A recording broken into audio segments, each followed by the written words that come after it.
Okay.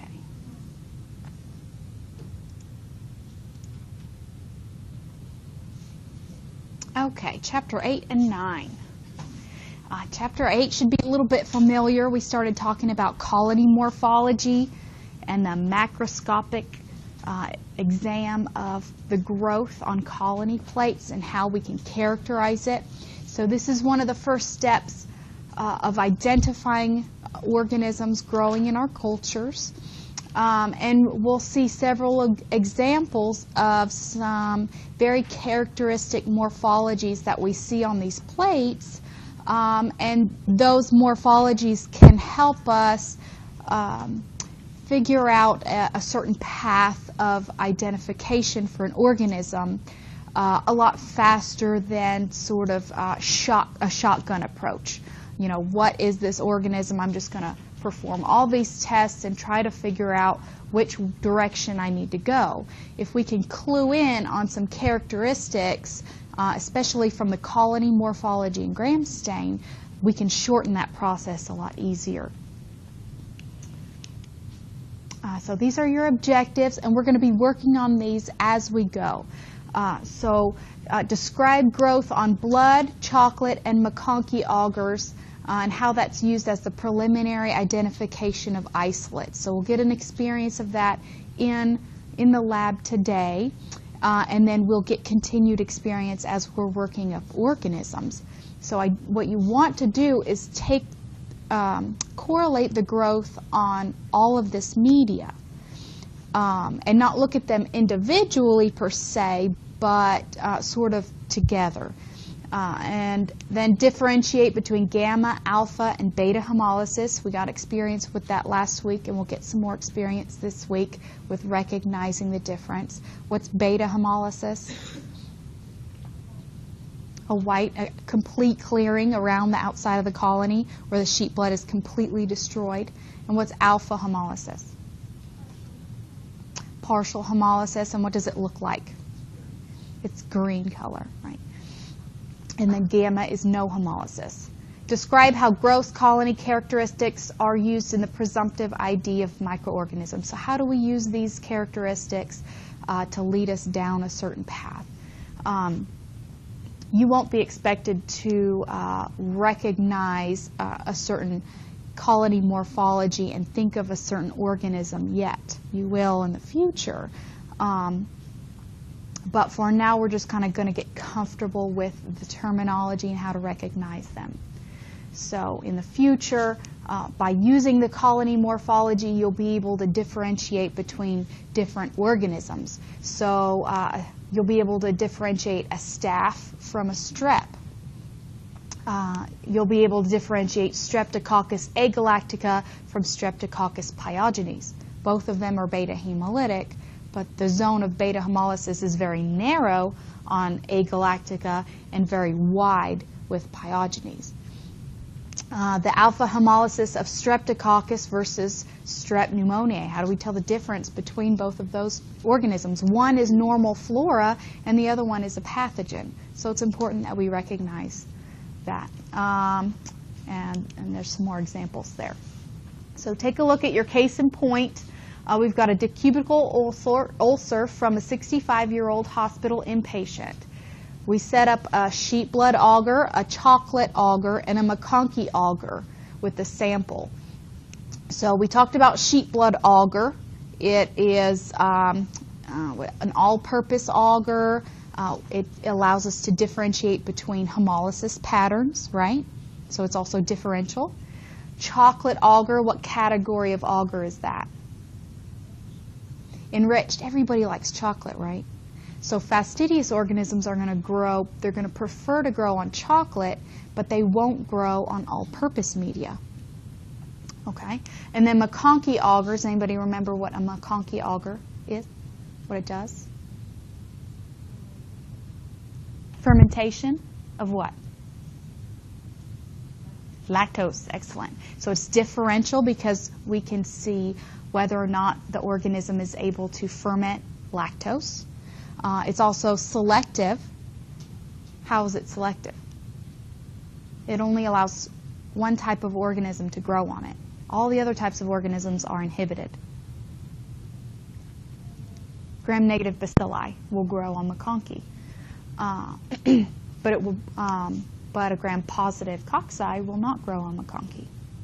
All right. Okay, so we look at the direct gram stain. We see lots of white cells. What does that indicate? An infection, right? Moderate gram-positive cocci and few gram-negative bacilli. So we've got two different organisms in that gram stain, right? So what should we expect in our culture when it grows? What should we see? We should see two different organisms. We should see a gram-positive cocci growing, and we should see a gram-negative bacilli growing. All right? So we always want to correlate the growth on the plates with what we saw in our gram stain. Okay? So after we incubate those plates overnight, what we see is 3 different colony types on the sheep blood agar. Remember, sheep blood's all-purpose, so everything should grow on there. Okay? Unless it's fastidious. We see moderate growth of a beta hemolytic, yellow, white, creamy, buttery colony. We see a beta hemolytic, large mucoid gray colony. And then we see a large gray mucoid non-hemolytic colony. Okay, so we got 3 different organisms, 3 different morphologies that we see on the sheep blood, but only 2 morphologies on the gram stain. What does that mean? Are we missing an organism? Maybe 2 of these are gram-negative bacilli and one's a gram-positive cocci. So in that case, do our results correlate? Yeah. We got gram-negative bacilli, gram-positive cocci, maybe? Okay. All right, so then we look at a MacConkey agar, and we know only gram-negative bacilli grow on this, right? On MacConkey. So our gram-positive cocci should be inhibited, so it won't grow. All right, so we see 2 different colony types on the MacConkey. That tells me I got 2 different gram-negative bacilli, because I have 2 different colony types on MacConkey. I have a dark pink colony that's dry, and then I have a clear colony. There's 2 different gram-negative bacilli. One is a lactose fermenter because it's pink, and one is a non-lactose fermenter because it's clear. See that? Okay, so we're correlating all the growth on the plate, sort of putting it all together. Okay, and it just takes practice.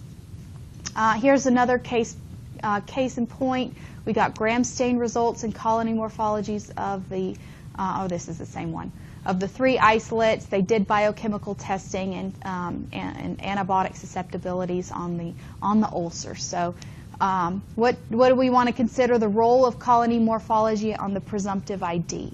So we took the growth from those plates, and we knew that we had 2 gram-negative bacilli to work up, and probably a gram-positive cocci. And what test could we do to make sure? If we didn't know which colony was which organism, what test could we do to make sure? Gram stain, right? Just gram stain each of the morphologies and tack it onto the end of your colony morphology, and you know which one's which, right? All right, so that helps us figure out, okay, well, you're going to do different biochemical tests to identify gram-negative bacilli than you would to identify a gram-positive cocci. So it kind of helps speed up that process. And then how each component of the colony morphology can help you differentiate from pathogenic and non-pathogenic organisms. So we're going to get experience with that over the course of this semester. So colony morphology is the characteristic and form of the growth on the plates, on the media plates of these bacterial colonies. And you want to compare the growth on the plates with what you saw on the gram stain. You want to correlate and make sure that everything that's growing on the plates was observed in the gram stain, and everything that was observed in the gram stain is growing on the plates. And then distinctive patterns can help us distinguish between some pathogens and some normal flora that's going to be present in our patient samples, and help us with a preliminary identification, which we would confirm with biochemical testing. Okay? So the importance of the colony morphology as a diagnostic tool. It it allows us to have a presumptive diagnosis. So if we take a sample from the patient on day 1, let's say day 0, we collect the sample.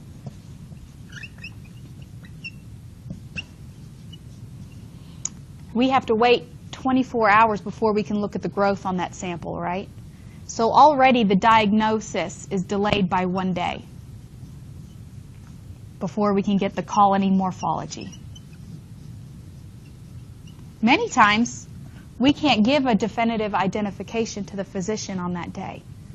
We have to wait for that colony morphology before we know which test to do or which biochemical or which antibiotic sensitivities to set up.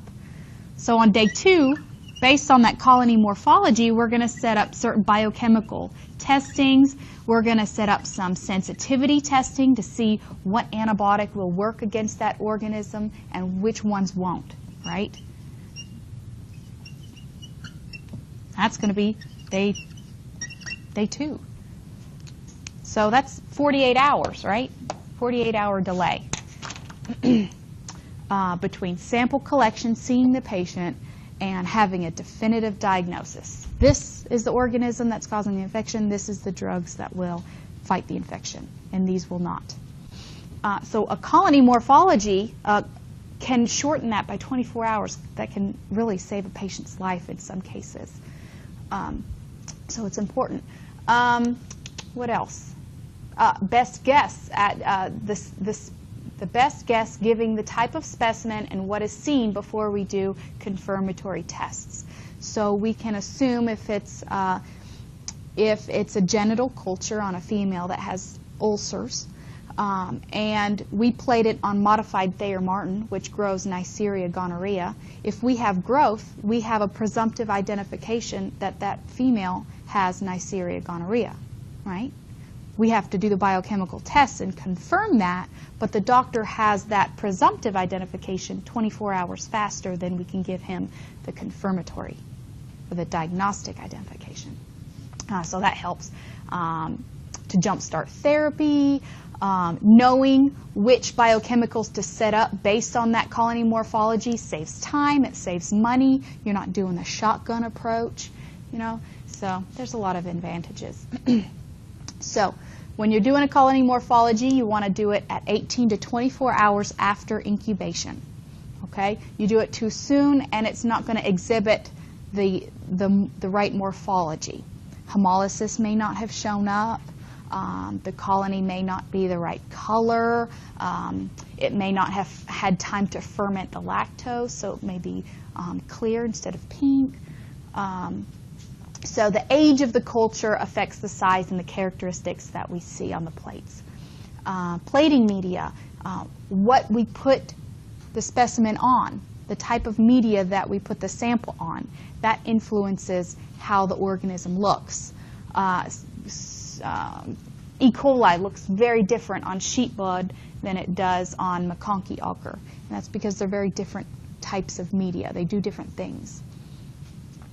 And on this process of correlating the growth on the plates is called culture reading or plate reading. Reading out, those kind of things. Okay, so when we're interpreting cultures, these initial distinctions between the gram-positive and gram-negative isolates were, let's see. The colony morphology can help us distinguish between a gram-positive organism and a gram-negative organism. A gram-positive organism is going to look very different on sheep blood agar than a gram-negative bacilli will. Okay, so if we correlate these results, sheep blood agar, it's going to grow most organisms. This is where we get our colony morphology. This is where we get our primary colony morphology. Okay. Chocolate agar, basically it will grow most organisms, but it will also grow fastidious organisms because it's enriched. So based on if we have growth on chocolate but no growth on sheep blood agar, we can we have a feeling that that's a fastidious organism, right? And then McConkey's agar, we said it was selective and differential.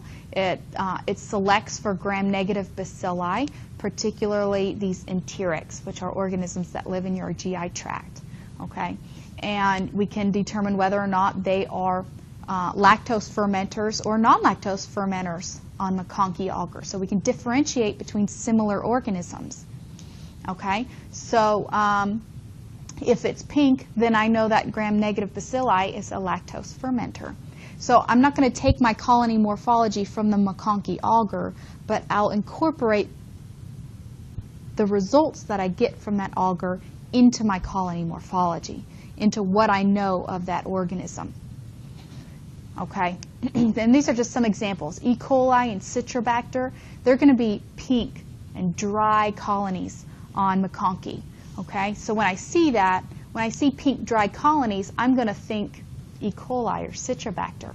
But if it's very mucoid, very pink mucoid colonies, I'm going to think, well, that's probably a Klebsiella or an Enterobacter, because those are mucoid. Klebsiella can be so mucoid that when you hold the plate up like this, it drips down the plate. So those kind of characteristics can shorten your identification scheme. You have a better idea what that organism is based on how it looks on the McConkey also. Proteus and Salmonella, they're clear, they're colorless colonies on McConkey. So I'm going to use biochemical tests that will help me identify Proteus and Salmonella rather than using biochemical tests that would help me identify like an E. coli or a Citrobacter. So those colony morphologies can help you down the road. So here's just an example. These are the 3 most common plates that are inoculated in for most samples. We got a sheep blood agar, a chocolate agar, and a McConkey agar. So what can we gather? Sheep blood agar grows everything, right? We got a really large mucoid colony here. We've got another large mucoid colony on the McConkey. What can we assume here? It's a gram-negative bacilli. And more than likely, this is the gram-negative bacilli. They're the same. I would have to gram stain this just to make sure. Because gram-negative bacilli are fat, mucoid, gray colonies on sheep blood agar. But what do we notice about the chocolate agar? We got these big colonies here, but what do we also have here? We have a different colony morphology, don't we? A different organism. Do you see it over here? Not really. No. So there's another organism that's growing on the chocolate that's not growing on the sheep blood or the McConkey. So we've got 2 organisms. And what do we know about this one? If it's growing on chocolate but not on sheep blood, it's fastidious. It likes something that only the chocolate agar has in it. Interesting. Here's the McConkey agar. We've got a lactose fermenter on the left because we got nice pink colonies. And what about these? Do they ferment lactose? No. They're clear colonies, so that is a non-lactose fermenting gram-negative bacilli. Notice the different, these here. Very shiny, right? What do we call that when it looks wet? Mucoid. This one's dry looking, right? It's not shiny. It's kind of dull.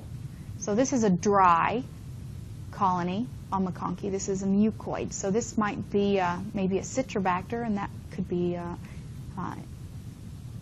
Klebsiella, maybe. And then notice this one. This is E. coli. Notice these are the pink colonies here. Notice that there's this weird pink haze coming out away from the colonies. That's a precipitated bile.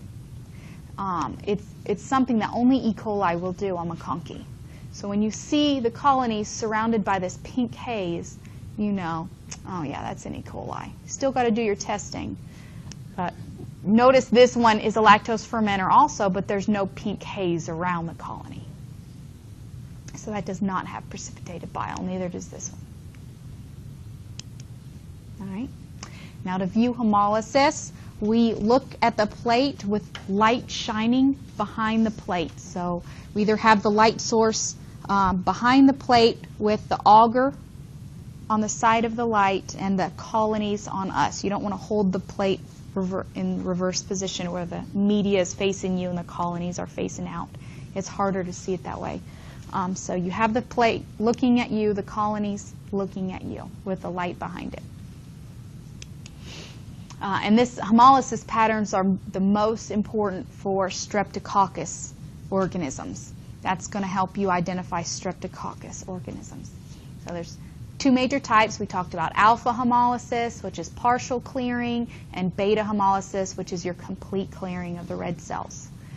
So here's some examples of some organisms that are beta hemolytic and some that are alpha. Okay, so here's an example of colony size. We've got a large gray colony on the right, and we've got a small colony on the left. All right. Some things that we might see, colony morphology might be helpful to determine what we might see on a gram stain. So your gram-positive organisms are going to be much smaller than your gram-negative bacilli. Staphylococcus is going to be larger than Streptococcus. So those kind of characteristics can help us make some assumptions. The form or the margin around the edge of the colony can be helpful. It can be smooth, filamentous, rough, or rhizoid. So these are some examples. Bacillus anthracis is filamentous. It looks like a feathered edge. Dipteroid colonies have very rough edges. They're not smooth like this one is. They're kind of a little bit bumpy, but not quite irregular. Something else we might see is swarming, which is a haze over the plate. The colonies aren't isolated. They just take over the entire plate like a swarm of locusts. So Proteus is a common example of swarming. So we took a loop and we touched right in the center of this plate just one time.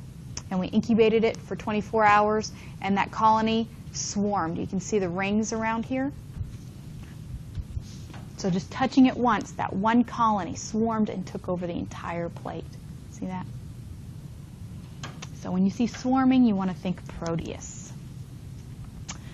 Here's some more examples. We've got some rough edges here, very dry.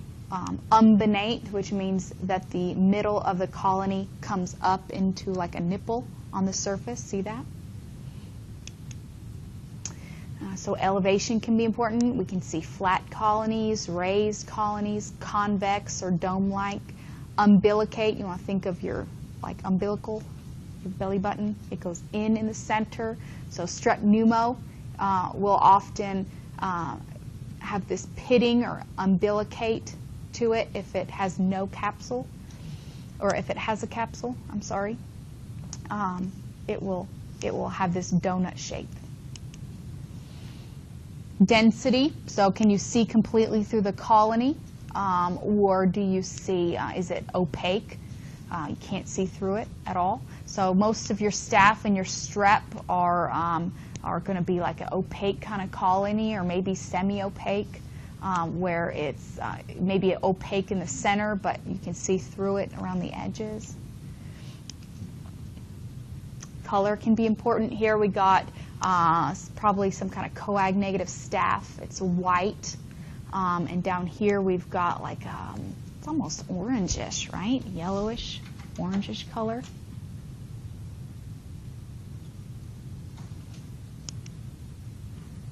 Your consistency can be helpful by taking a loop and touching the tip of the colony and lifting it very gently and watching how the colony comes off the loop. Does the entire colony stick to the loop, or does the colony push over? Does it just slide on the media plate like a hockey puck sliding across ice? Does it come up with the loop and make like a peak, like you're making meringue and it's got a little peak? Anybody make meringue in here? No? Okay. So the Staph aureus, very creamy. You touch the loop and it's just like touching something snotty. I don't know. Neisseria is very sticky. Nocardia is brittle, so you touch it and the colony like shatters. Streptococcus is dry. Dipteroids are very dry and waxy looking. Pigment. Some organisms will have a characteristic pigment to them. So Pseudomonas aeruginosa has this green metallic sheen to it. We have a serratia in the lab, which I don't get to see very often, but someone called me this week and said, I've got a serratia that's brick red on sheep blood agar, chocolate agar, and McConkey agar. So we'll get to see that in lab. Chromium bacteria looks purple. Prevotella can be brown or black.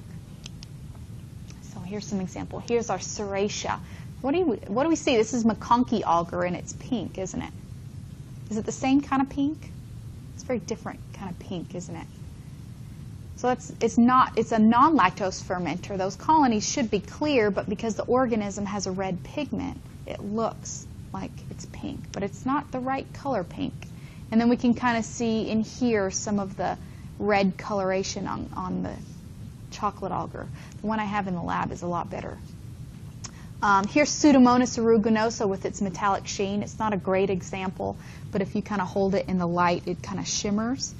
And here, this is Pseudomonas aeruginosa also, but this strain doesn't have that pigment, so it's we don't see that coloration to it. So not all serratias are brick red. Not all Pseudomonas have that metallic sheen, but it does help us when we see a test question that says metallic sheen. You want to pull up Pseudomonas aeruginosa in your head. When you hear brick red color, pigment, you want to think Serratia marcescens. You'll get that question right. All right. Odor. Staph aureus can smell like an old sock, and these can change with some opinions, but Pseudomonas smells like tortilla chips to me, but a lot of people say grape-like odor. Proteus mirabilis smells like putrid or burnt chocolate is what I smell. Hemolysis can smell like a musty basement or mousy. So here's a colony that has several different characteristics, or multiple characteristics. We've got, notice it's kind of spready, very irregular colony. It's umbonate because we kind of got a nipple here. Very filamentous. Notice the texture on this one is very rough, granular, maybe like ground glass. So you want to pick out things that stand out at you. We can also see some characteristic growth in broth media as well. So we can have like vines growing in your broth. That's common for like Streptococcus. You might see little puffs of little puff balls in there. A scum-like growth on the very surface, common for yeast.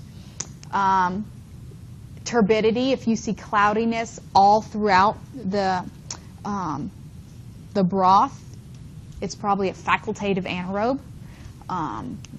Or where the cloudiness is can help you determine some characteristics of your organisms. So if we've got, say we've got some broth and we've got cloudy turbidity all throughout, I said that's a facultative anaerobe, right? What do these guys do? They can grow with and without oxygen, right? They grow just as well with oxygen as they do without. So they can grow with oxygen. Up here, this is going to have oxygen. And down here, this is going to be an anaerobic environment, right? So there's no oxygen down here. There's going to be less oxygen down here, right, than there is up here. All right, so what if we look at another organism and we only have turbidity up at the very top? What do we know about that organism? It's aerobic, right? What if the growth is only down here? Anaerobic. What about an obligate anaerobe? What is that? Same thing, right? Obligate, obligatory, has to be an anaerobe. So if I can spell it. What if we've got another one here and we've got growth? Here's the top of the broth, And we've got growth kind of not at the top, but halfway down a little bit. Needs less oxygen, right? A little bit of oxygen. Microaerophilic, right? Microaerophilic. So it needs less oxygen to grow. What if it's an aerotolerant organism? What does that mean? It tolerates oxygen, but it likes no oxygen, right? So we'll have very heavy growth down here and very, very little growth up here, all right? Aerotolerant.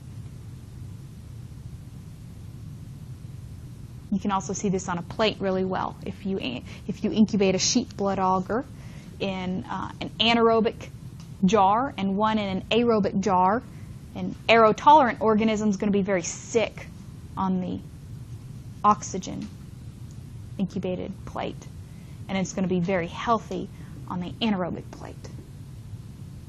Okay, so that's about the extent of broth and what you can get from it. So here's some examples.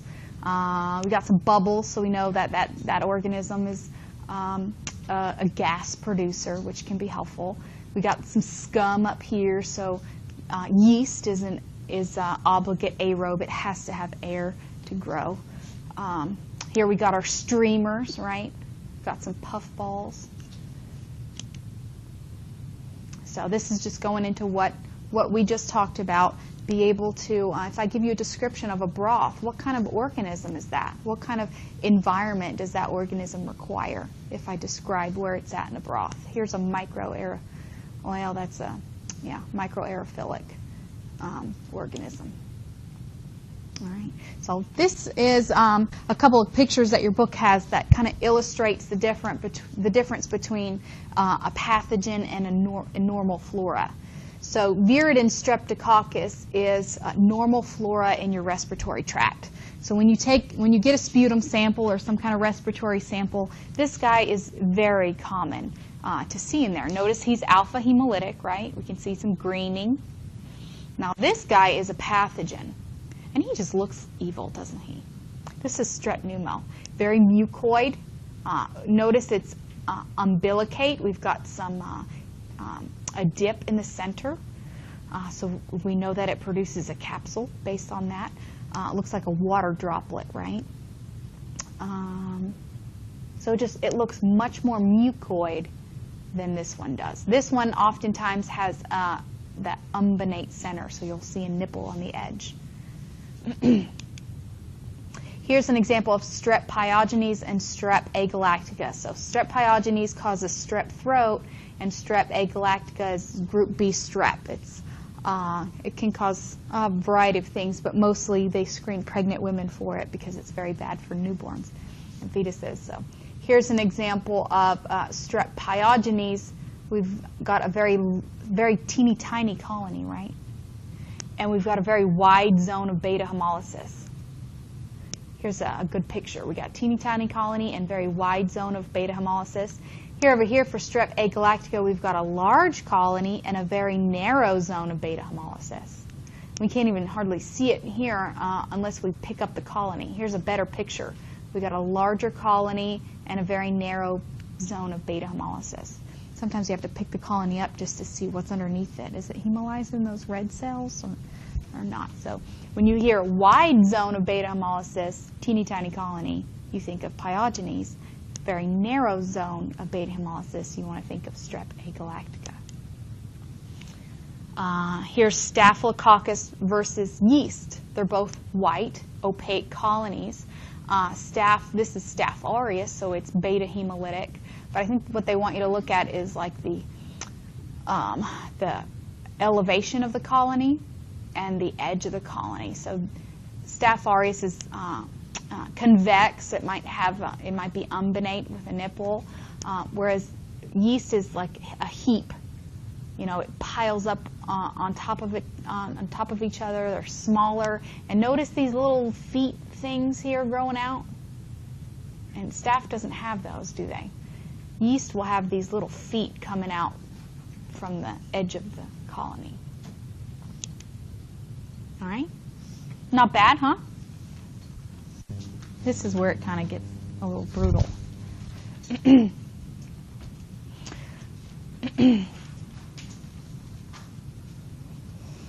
All right, chapter 9. Should we take a break? You want to do a little bit? I'll get you plenty bored, and then we'll take a break, okay? This is kind of rough material, and we'll talk about, especially when we get into gram-negative bacteria, they're probably the more difficult organisms to identify. They have a lot more tests that they need in order to identify them. So we're going to start kind of with an introduction so we can kind of get familiar. You can work on your biochemical worksheets, kind of get familiar with the purpose and the principle of these tests as we go along. There's a few more objectives with this chapter, and we're going to build on this as we start talking about organisms. They'll come up again, so we'll talk about these tests again. So know the difference between a phenotype and a genotype. Everybody knows a phenotype is like a physical characteristic that you can see. So your biochemical tests are a phenotype. We can see the result of that test. Whereas a genotype is something that is part of the DNA sequence. It requires molecular methods to identify. We can't see it.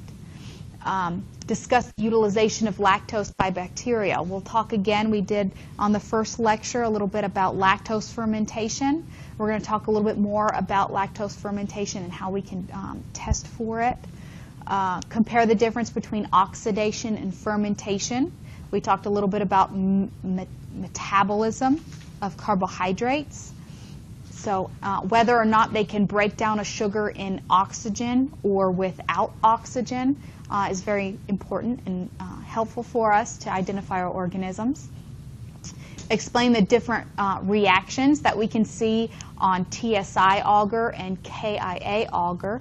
So we'll talk about what's in those types of agar, what they test for, how to interpret them. You'll see TSI in the lab, and you'll be able to apply it yourself. Describe the purpose, principle, reagents, interpretations, and maybe some sources of error for the following tests. So all of these should be on your worksheet. And so today we're going to talk. In lab we're going to look at different types of media and how to read or interpret the growth that's on that media. But we'll also have several different types of biochemical tests, and we'll learn how to apply those. So you definitely need your textbook for today in lab, and you'll be able to fill out some of these, and some of them you'll have to fill out on your own. But it's all in your textbook. It does a great job of explaining it. Definitely put it in your own words. And I've tried to sum it up on the slides here. We'll talk about each one of them here. Compare delayed lactose fermenters with non-lactose fermenters. So delayed lactose fermenters is going to take a little while to ferment lactose. Discuss advantages of multi-test systems. So here's our case in point. We've got a 36-year-old man with persistent diarrhea. He went to India, ate vegetarian diet, well-cooked foods, bottled water. They did a stool culture on him, and they didn't find any pathogens. They did urine cultures, didn't find any pathogens. However, they did isolate a gram-negative bacilli from his blood cultures. Okay, so he's got a gram-negative bacilli in his blood, but it has to come from somewhere. Bacteria doesn't just get in your blood all by itself. It needs to seed its way into the bloodstream by some other kind of infection, like a wound or urinary tract infection that went untreated, respiratory tract infection that went untreated. So it came from somewhere. The blood cultures were inoculated on sheep blood agar, chocolate, and McConkey agar. We saw medium gray non-hemolytic colonies on the sheep blood agar. So we see gray, medium. We want to think of a gram-negative bacilli. Okay. McConkey, we had growth of a clear oxidase-negative colony. So it's a non-lactose fermenting gram-negative bacilli, right? And then these are some biochemical tests. So I won't have you interpret, you won't be able to look at these and know what organism it is yet, but soon you should be able to. So what's the principles of these biochemical tests? And what's the identity of the organism? Introduction. So biochemical testing. These are phenotypic characteristics. We've got a variety of multi-test systems available that can combine a variety of these biochemical tests into one system. So instead of inoculating a TSI and a urease and a citrate and a motility auger and doing an indole and an oxidase, we inoculate this one multi-test system and it does all those biochemical tests for us. Okay? Serotyping is a way of using antibodies to identify an organism, and we'll talk a little bit more about that when we talk about strep and those kind of things. But you're basically using an antibody and maybe taking a little bit of the colony that itself and mixing it together, and if there's agglutination, you know what your organism is. So if you take an antibody, say anti-group B strep, Strep agalactiae, and you mix it with a colony, and you see agglutination, what do you have? Group B strep. Easy as that. So that's serotyping. We've got our antibody, we've got our antigen, we have agglutination, there was binding. Okay. And then there's also next generation or molecular, and we're not going to go into molecular testing, but just know that it's very sensitive, very specific, and more rapid than traditional overnight cultures are. So we have a result much faster. So these are some traditional biochemical tests that are used to identify gram-negative bacilli. We've got our TSI Agar or our KIA, and it tells you what it does. MRVP, methyl red bogus proscour tests. Indole, very useful, urease, citrate. Carbohydrate fermentation, does it ferment lactose? Does it ferment glucose? Does it ferment sucrose? All those kind of things can be tested. Lysine iron agar, is it able to decarboxylase lysine, or does it deaminase lysine? That's helpful. Sim media, or sulfide indole motility, or motility indole ornithine, MIO media. These are, they're not multi-test systems, but they're combo tests. So the sim media, we have that in lab. It tests for 3 different things. Tests for sulfide production, tests for indole, and it tests for motility. So instead of inoculating 3 tests, you inoculate 1, and you get 3 results. So first we're going to talk about carbohydrate utilizations. We talked about McConkey agar. It tests for lactose fermentation, right? If it's pink, it's a lactose fermenter. If it's clear, non-lactose fermenter. Okay? So a lactose is basically a molecule of glucose and galactose. To break down lactose, or lactose fermentation, or lactose degradation, in order to break this molecule down into 2 pieces where it can use the glucose for energy, it requires 2 different enzymes. So the organism has to produce these 2 enzymes in order for it to break down lactose, right? We need beta-galactoside permease. Think of permeate with permease. This enzyme transports the lactose molecule into the cell, right? That's got to happen in order for the lactose to be broken down. It's got to be in the cell, right? And then we've got beta-galactosidase, which breaks the lactose into 2 individual molecules of glucose and galactose. Then the glucose can be used. So if it produces both of these enzymes, then we'll see pink colonies on McConkey. If it does not produce both of these enzymes, then they will be clear on McConkey. Okay? So that's lactose fermentation. Definitely know those 2 enzymes. And what color they are on McConkey. Now, slow lactose fermenters or delayed lactose fermenters, these organisms take much longer to break down lactose, okay? And that's because they don't have the permease. They don't have the enzyme that's required to transport the molecule into the cell. They only have the one that breaks down the molecule. So it takes them a lot longer to transport that molecule into the cell so it can be broken down. So to test to see if an organism is either a delayed lactose fermenter or a non-fermenter, we would do this ONPG test.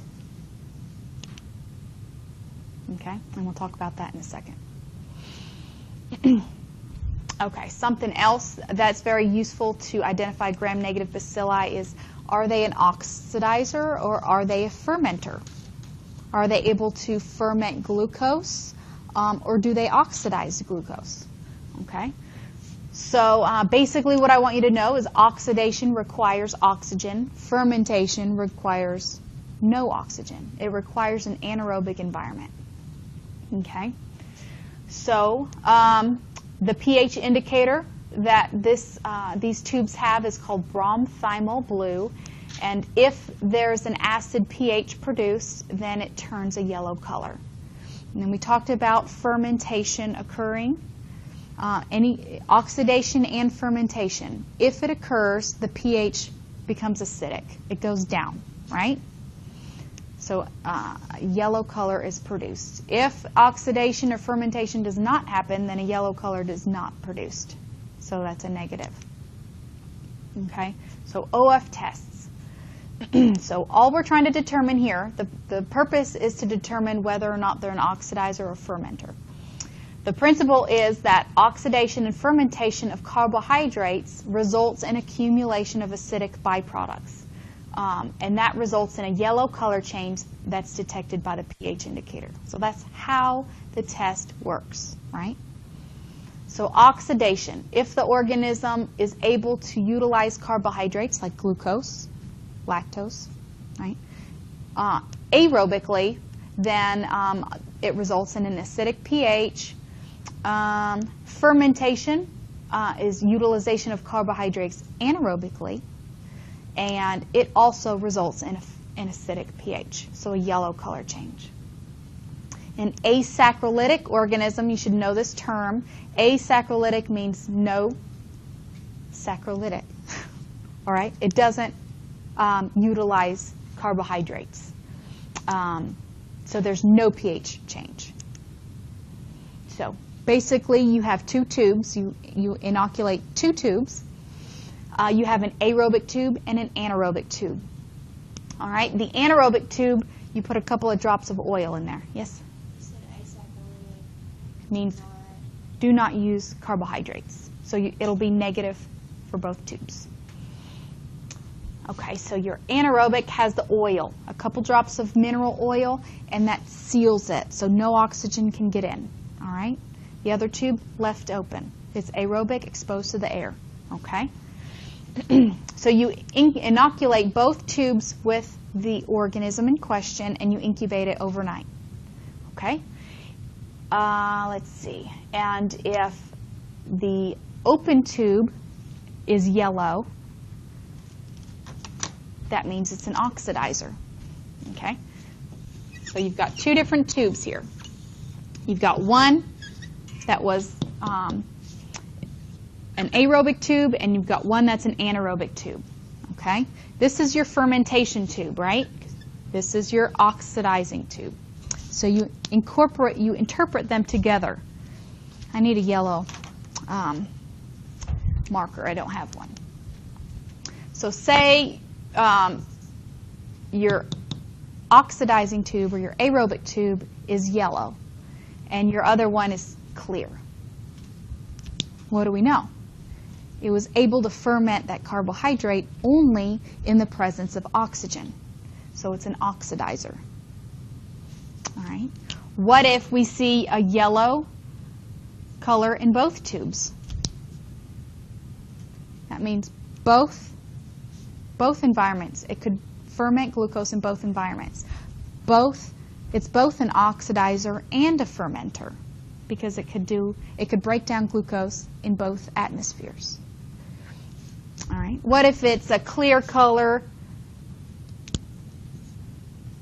and a yellow color on your fermenter tube or your anaerobic tube? What kind of organism is it? Is it asaccharolytic? Is it an oxidizer? Is it a fermenter? Fermenter, right? Because it only was able to break down glucose in the anaerobic tube. Does that make sense? Yeah. What if they're both clear? What's that? What's that mean? If neither of them are yellow, was glucose broken down? No. So was it able to use glucose? Is it an oxidizer? No. Is it a fermenter? It's asaccharidic, right? Could not use either, right? And there may be more than glucose, maybe a variety of carbohydrates, may just be glucose, it just depends. But all we want to know here is it an oxidizer? Is it a fermenter? Is it both? Is it neither? So here's some practice for you. We've got organism 1, both tubes. This one is the anaerobic because it's got oil. This is the aerobic. So what kind of organism? Let's look at this one first. The anaerobic tube for organism 1. Is it able to ferment the carbohydrate? Yeah? Why? Because it's yellow, right? And what about this one? Is it an oxidizer? Yes, so it's both. What about number 2? Is it fermenter? No. Is it an oxidizer? Yes. What about 3? Asaccharidic. Very good. See, not quite so scary, right? All right, now we're going to get scary. TSI. A lot of people think this is kind of spooky, a little difficult, but the purpose is a presumptive identification of gram-negative bacilli.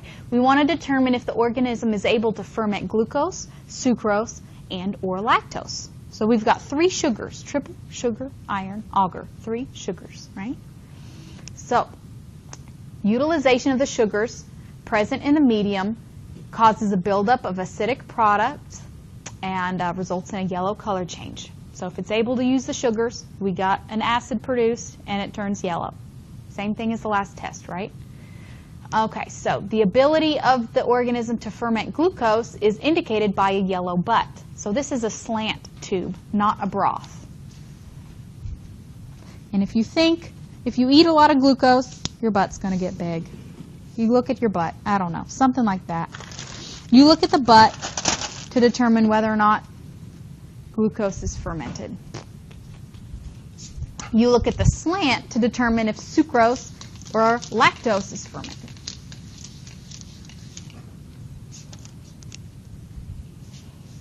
All right, so here's my slant. It's in a tube. I inoculate it. I take a needle with my organism in question and streak it on the slant and then stab it down. This is the butt down here. This is the slant up here. All right, so glucose, you're going to get your glucose result down here in the butt. You're going to get your sucrose and lactose result up here in the slant.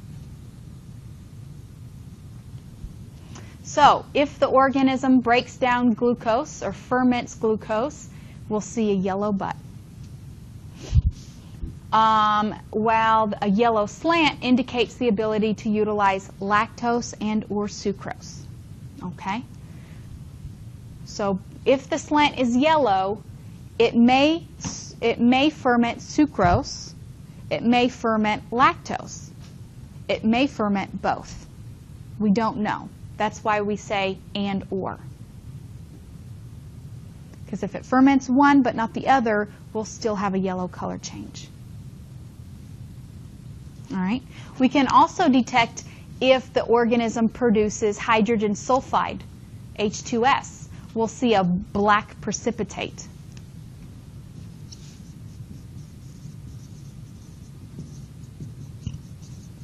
And we can also see gas fermentation if we see cracks in the agar, or if this is the bottom of the tube and the agar has risen up and there's a pocket of air right there, it means there's gas. If there's bubbles, it means gas production.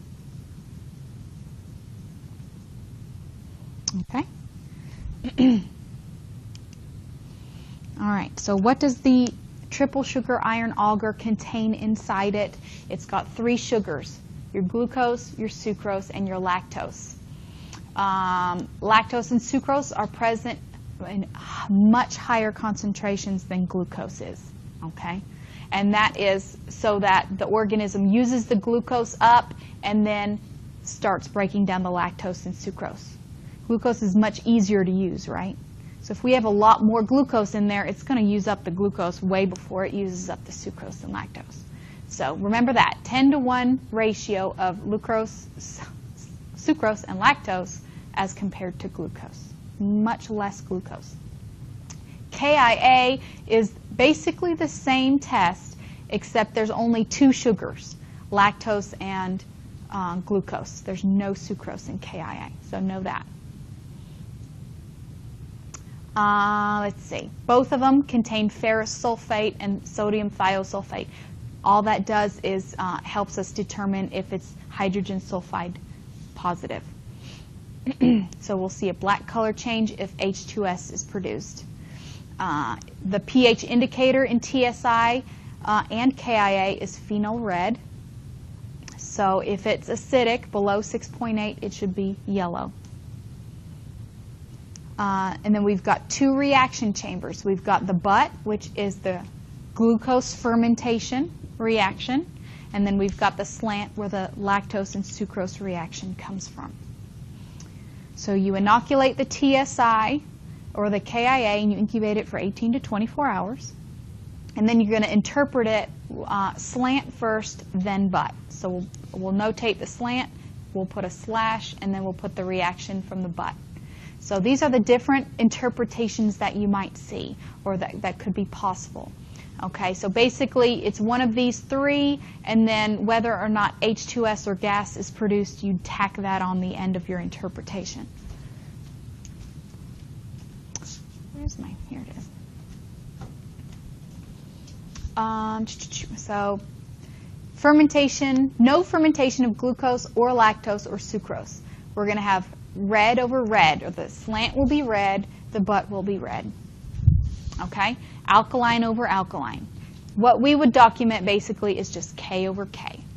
Okay? So I'm just kind of breaking down the color to the pH of the media. Okay? That's where the K comes from. It's alkaline. So if we have glucose fermentation and no lactose or sucrose fermentation, we'll see a red slant over a yellow butt. So that'll be alkaline over acid, ALK over A, or K over A. All right? Now if we see H2S production, if we see a black precipitate in our media, we would say K over A with H2S. Just tack that on the end there. Glucose and lactose and or sucrose fermentation. So we have a yellow butt because so we know that it's a glucose fermenter, and we have a yellow slant. So we know that it's fermenting either lactose or sucrose or both. We're not able to differentiate that. We would have to look at some other testing. So we would say A over A. Okay? So let's look at some. What do we see here? We got yellow over yellow. What does that mean? It's acid over acid. A over A is how you would document your result. Is it producing hydrogen sulfide? Do you see a black precipitate? No. What about gas? We've got a pocket of air right there. So it is a gas producer. So you would say A over A, slant over butt, with gas. That's your interpretation. What about the next one? We got an acid slant, right? What about our butt? We can't see the butt. It's black, isn't it? It's H2S positive. We know that. Well, the only way that H2S can be produced is if glucose is fermented. So we can assume that it's yellow.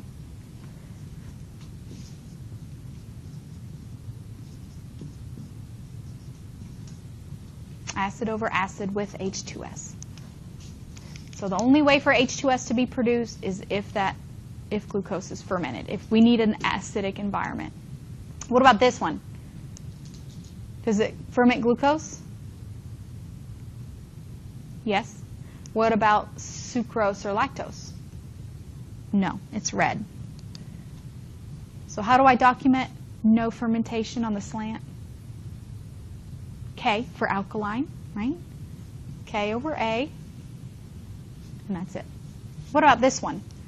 We've got, is it red or is it yellow? It's red. You can't hardly see it much, but it's definitely not yellow, right? What about the butt? We can't see it. How would we document this too? K over A. Anything else? With H2S. We know it's fermenting glucose because it has to in order for the H2S to be produced. And what about this one? K over K. So is it able to ferment glucose? No. No, it is a non-glucose fermenter. So these are the different reactions for TSI, KIA, and OF media. So just kind of summing up those 3 different carbohydrate utilization tests for us. Okay? So it tells us the carbohydrate concentration, and basically what I want you to know is that the TSI and the KIA have much less glucose than it does lactose and sucrose, right? 10-to-1 ratio. Here, the OFBM, this happens to be a Hugh-Leifson OFBM, oxidative fermentation media, and it just has glucose or another type of carbohydrate, can be any carbohydrate, it just has it in 1%. All right? You don't need to know the concentrations, just know that these are present, the glucose is present, the lactose and sucrose is present, 10-to-1 to the glucose. What else? Let's see. Fermenter, it tells us what we would see if it's a fermenter, okay? If it's a non-fermenter, if it's an oxidizer but not a fermenter, this is what we would see. And then if it's a non-oxidizer, if it's non-asaccharolytic, this is what we would see. So just kind of combining all our interpretations together for us. I like tables. Okay. The ONPG test, what's this for? Delayed lactose fermentation. Okay. If you come up with some kind of method to remember ONPG and lactose fermentation, share it with me. I'm still working on one. Haven't heard a good one yet, so.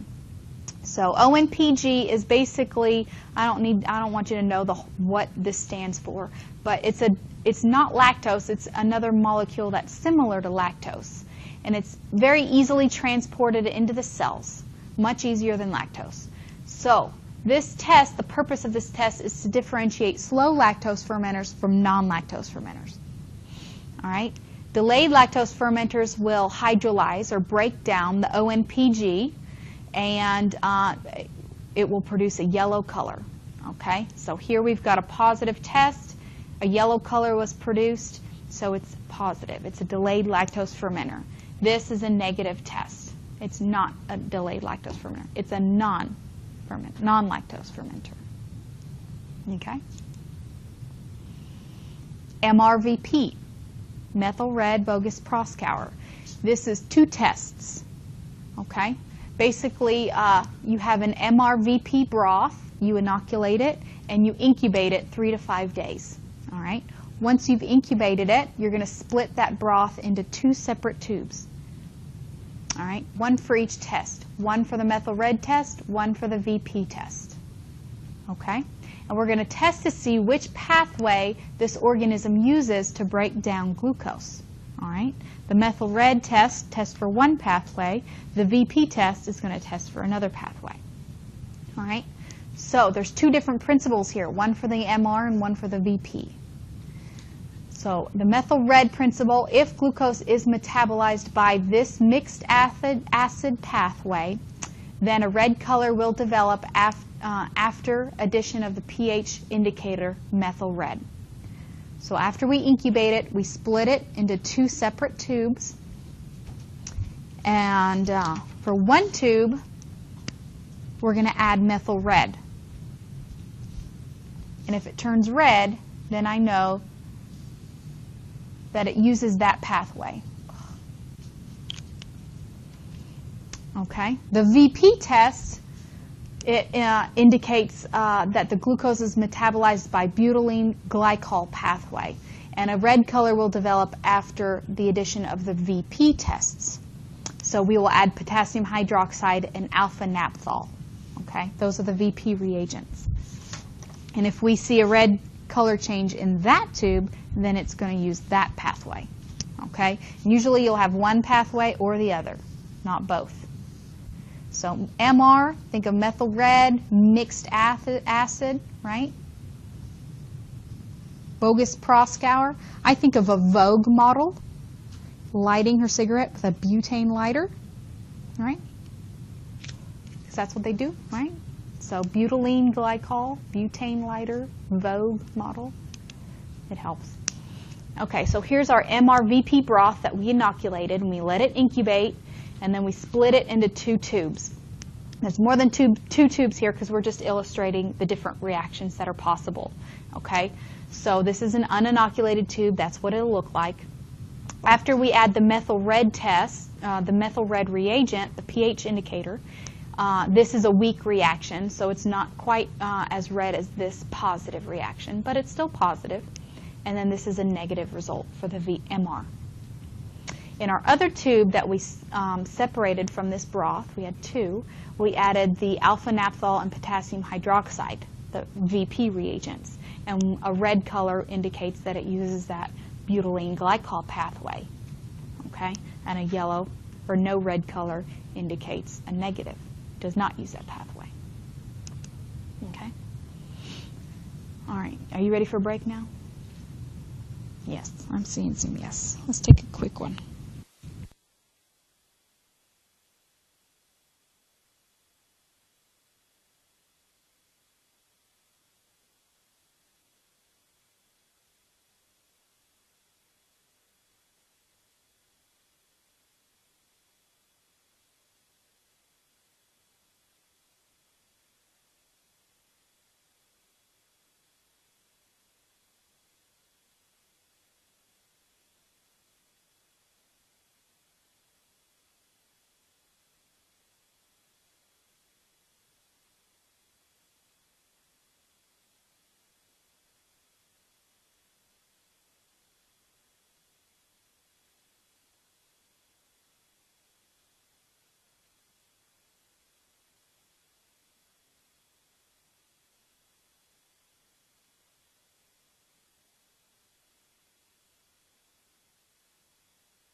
Okay.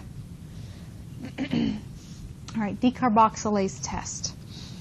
Decarboxylase test, the purpose is to determine if there's an enzyme present in the organism that is able to remove the carboxyl group from an amino acid.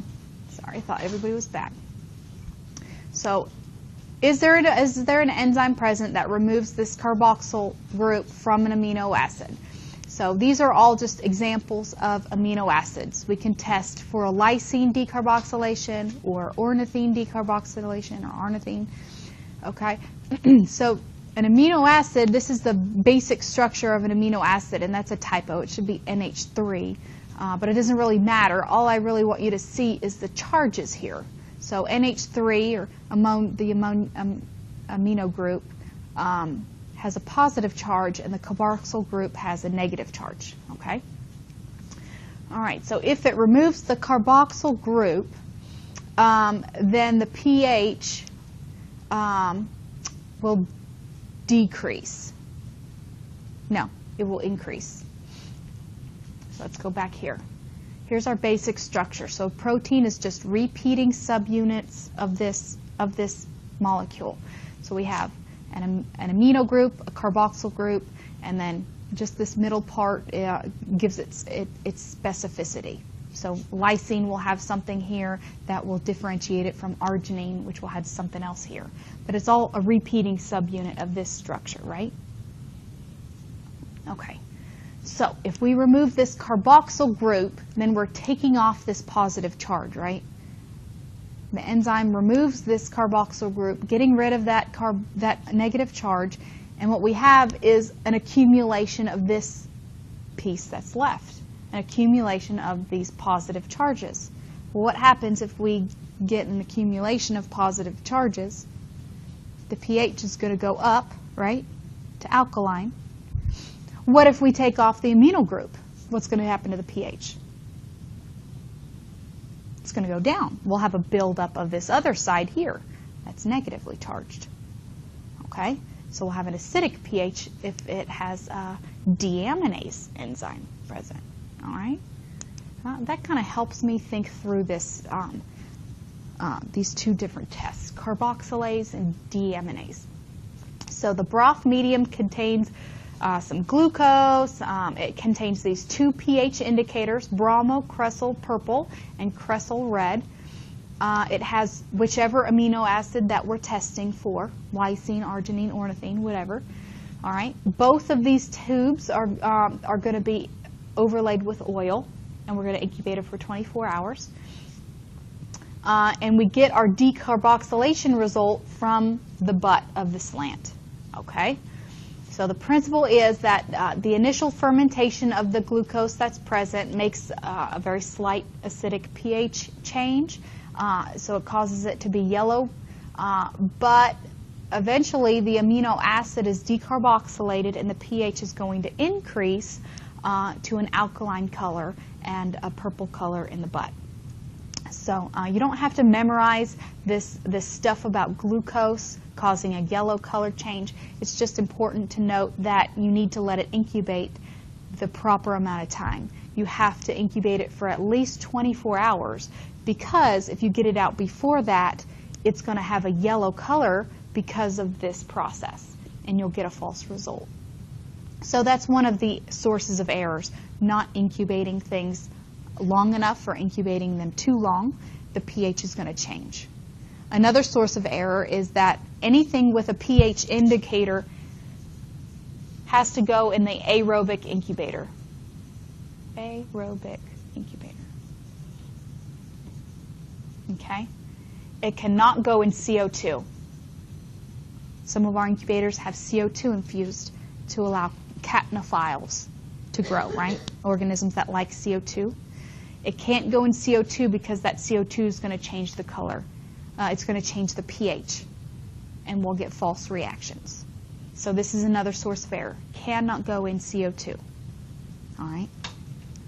That's a good test question, right? Okay, so decarboxylation, we remove that carboxyl group. We got a buildup of the amino, which is positively charged. The alkaline pH goes up. and the butt turns purple. All right. The opposite of that is a deaminase group, where it removes the amine group. Right? If we break down that word, we have amine in this one, we have carboxyl in this one. All right. So if we remember our basic structure of an amino acid, and you'll probably need to know it for chemistry anyways, then we can sort of think through this process, this principle, if we forget. So, did I skip? No. Okay, so the deaminase test, does the organism produce enzymes that remove the amino group off amino acids? Okay, that's the purpose. Here's just an example using phenylalanine as an amino acid. Okay, the phenylalanine deaminase test. So, if the organism is able to deaminate phenylalanine, acidic products are detected. So it deaminates it, so it removes this amine group, and we have a buildup of a negative charge causing the pH to go down, an acidic change, okay? And then we add this reagent, 10% ferric chloride. We have to add that reagent in order to detect the color change. So we'll see a green color in a positive test. So here's an example here. All right. So the PDA test or PAD test is helpful to differentiate these three organisms. And we'll talk about those guys later. Citrate utilization. Does the organism use citrate as its sole carbon source? If that's the only source of carbon in that medium, is it able to use that citrate? Okay. Utilization of citrate causes an alkaline pH, okay, and a blue color is produced. So we got this nice, pretty blue color if it's positive, and it'll stay green if it's negative. All right, and the bromethymol blue is the pH indicator. That's probably one of my favorite tests because I like the blue color. DNase test, or deoxyribonuclease. Okay, we've got DNA in the abbreviation, and then we've got A's, which is an enzyme, and enzymes break things down, right? This enzyme breaks down DNA. All right, so the purpose is, does the organism have these endonucleases? Endonucleases is just a certain type of enzyme that breaks down DNA. So, endonucleases, blah, blah, blah. Streak the organism with a heavy inoculum down the center of a plate. Okay? So you got your plate, you take your loop, and you streak it down the center. Nice, heavy growth. And then you incubate it 24 hours. Once you've incubated it, you're going to add this reagent, hydrochloric acid, to the plate. Just put a couple of drops of that hydrochloric acid. Okay, that's my drop. And if it has this endonuclease, if it's DNase positive, it'll break down the DNA. Okay? And these little pieces of DNA will dissolve in the hydrochloric acid, and you'll see a nice clear halo around your streak. All right? If it doesn't have the endonuclease, if it's DNase positive, you'll have intact pieces of DNA in this. And those will not dissolve in the hydrochloric acid. So you'll have precipitation. You won't have this nice clearing. Okay. And we won't do a lot with the DNase test, but I think there's one organism that happens to be DNase positive, and it helps us remember what that organism is if we know that test. So, indole test. This is a very common test to perform on gram-negative rods, so you'll do it all the time in the lab. The principle is a little bit difficult. The purpose can be a little bit misleading. All right, we're not detecting. The test does not detect indole production. It doesn't test for the production of indole. All right. The purpose is to determine if the organism produces tryptophanase. What do you think tryptophanase does? It's an enzyme that breaks down tryptophan, right? So if the organism produces the tryptophanase enzyme, it'll break down the tryptophan that's in the media, and one of the byproducts is this indole byproduct. And we detect that indole byproduct by adding a reagent. Okay? We can add Ehrlich's reagent or Kovacs reagent, whatever method you're using. Okay? So the indole is the end product, or the byproduct that we're detecting. And if it's present, we'll see a red color change. Okay? So the test does not test for indole production. It tests for tryptophanase. So both of these methods result in a red color. So here's our indole broth. We inoculate it, let it incubate, and we have a red ring at the top. After we add our reagent, a red ring appears, and that's indole positive. All right? You can also do it on a swab. Take a swab and touch a little bit of the colony on the plate and add a drop of your indole reagent. And if it turns red on the swab, it's indole positive. Okay, motility test. This is pretty straightforward test. We got a semi-solid medium, so it's not quite solid, not quite liquid. And we take a needle or a loop, pick up one of our colonies, and we stab it straight down in that semi-solid media. And then we incubate it 18 to 24 hours. After we incubate it, we want to look at the stab line and see, was growth, did the organism grow away from that stab line? Did it diffuse out in the media? Or did it stay in that stab line? Was it not able to move? So if organisms are motile, they'll migrate away from the stab line, and we'll see this hazy appearance in our stab line. But non-motile organisms will only grow in our stab line. I thought I had a picture, but we've got a test in there for motility, and I also got the SIM media, which also tests for motility. So we'll see that. Nitrate reduction and nitrite reduction. Does the organism reduce nitrate? Okay. It's performed in two parts. If the organism reduces nitrate into nitrite, a red color will form after we add the nitrate reagent. If no color is produced, then we need to do some further testing. Either the nitrate was not reduced and it's negative, or the nitrate was reduced all the way to nitrogen gas, N2. Okay? In that case, if there's no color change after we add the nitrate reagent, then we add some zinc dust. And if a red color change appears after we add the zinc dust, it's a negative. If there's no color change, then nitrate was reduced all the way to nitrogen gas, and that's a positive. Okay? So here's the interpretations here. And basically what zinc does is it reduces nitrate. So if it didn't reduce nitrate, then the zinc will reduce it, and we'll see the color change at that point. Does that make sense?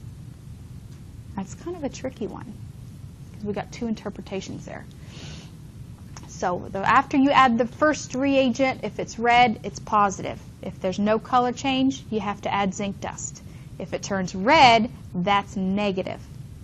If it does not change red, then that's positive. Oxidase and urease. Oxidase is another test that we do pretty often, and we'll do it a lot in our lab. And there's your book probably goes into detail about what the purpose of this test is, and I don't want you to memorize all of that. Just know that it determines the presence of this cytochrome oxidase. It has something to do with electron transport chain, and who cares? But if it's oxidase positive, you can touch the colony with a swab and put the oxidase reagent on it. If it turns blue, then it's positive. Okay, oxidase, oxygen, you think of blue, right? I do. Urease, this is another good one. The color change is a very, very bright neon pink. If it's positive, we're testing to see if the organism is able to break down urea. Okay. If the organism is able to hydrolyze urea, the alkaline pH is going to be produced, and the color change will change from like a yellowish color to a nice bright pink color. Does it give the pH indicator in the book for that one? I didn't have it on this slide.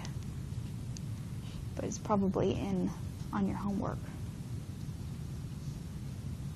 I don't remember what it is. I don't think it's phenol red. Or urease.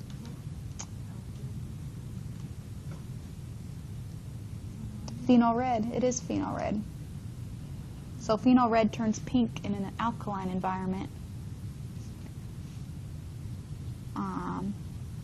And yellow in an acidic environment.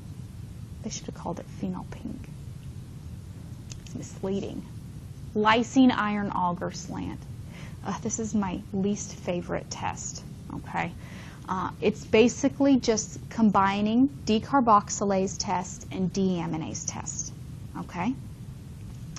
All right. So we look at the slant and then we look at the butt. Okay. So both of those will tell us something. All right. For deamination, we're going to look at the slant. For decarboxylation, we're going to look at the butt. All right. B, butt, box. Right. All right. It can also test for H2S production. So if we see a black precipitate, then it's H2S positive. And then if we can't see the butt, then we assume that it's positive. Just like in the TSI. If we can't see the butt, we assume it's positive. All right, so if we've got purple over purple, or K over K, then it's positive for decarboxylation. So if you remember the decarboxylase test, purple was positive, okay? So we look at the butt, and it's purple, so we know decarboxylation is positive. Here we've got K over A, so it's purple over acid. It's purple over yellow, and that's a negative result. Here we've got red over yellow. The slant has turned red, so it's positive for deamination. Okay, so I'll just kind of remember red is positive on the slant for deamination, and purple in the butt is positive for decarboxylation. All right, here's some pictures. So we've got purple over purple, right? I'm looking at the butt. It's purple. That's positive. So decarboxylation positive. What about this one? We're looking for purple in the butt or a red slant. Do we have either of those?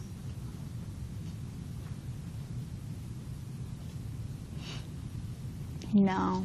No. It is producing a little bit of H2S, but it's not deaminazing and it's not decarboxylazing. Here we've got purple over black. What is that? Is it deamination positive? No, because the slant isn't red. What about decarboxylation? It can't tell if it's purple or not, but we can assume it's purple because the H2S is positive. Our butt has to be purple, just like our TSI. And here we've got a reddish color over a yellow butt. So which one's positive here? Deaminase. So it's able to deaminase lysine. Because lysine's the amino acid in this particular test.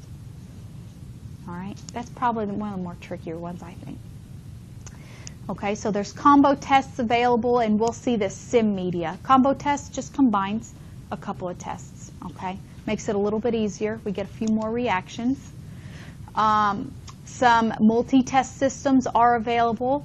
We will use some in our lab. We'll get some experience with multi-test. Now, all it is, several tests, lots of tests put together, and they are pH-based.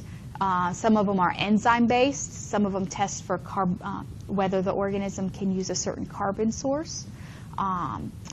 Some of them detects bacterial growth to make sure that the organism's actually growing. That's important. It's a control. Okay, a detection of fatty acids. So it's just combining all of these test methods into one cassette, so we can determine the organism identification based on that one cassette. There's some rapid identification systems available, and basically rapid, we might think that we have a result like that, but rapid is as opposed to the conventional overnight method. So anything shorter than 18 to 24 hours is rapid. It may be 4 hours, maybe 8 hours. It's not quite rapid in my eyes, but it's more rapid than the conventional method. So we'll play with some rapid API strips, which is a rapid method here. There's a table that kind of sums up some of these rapid tests, and we'll do the spot indol, we'll do the oxidase, we'll do the catalase, we'll do a bile solubility, we'll do a PYR test. That'll be rapid. All right. These are some examples of some commercially available identification systems. So if I got an organism to identify, these systems can be inoculated, and I'll end up with the identity based on the reactions in that multi-test system. So we'll use the Oxyferm. We'll use the API. We'll do a little bit with the microscan. We'll do sensitivity testing next week with the microscan method. And that's probably it. So here's an example of the API strips. So basically all you do is make a suspension of the organism and pour it in this tray right here. And then you tip the little cartridge forward, and this is a little ramp that pours the solution into this well. And each well is a different test. So that's like malonine or something, I don't know. Rifampin or something. There's tyrosine, glucose, lysine, phosphate, PYR, arginine. So we got a escalin, got a variety of different tests in one cassette, and the combination of the results of all of these tests will give us an identification. Okay. Here's some other identification systems. The microscan walkaway, so you can inoculate a plate that has hundreds of wells on it. Some of the wells do biochemical tests. Some of the wells test for antibacterial susceptibilities. Stick it in this little analyzer, and the analyzer does all the work for you, so you don't have to interpret. And this is a Vitek system. Again, basically the same principle. You insert the inoculated card, and the system identifies the organism for you. Okay?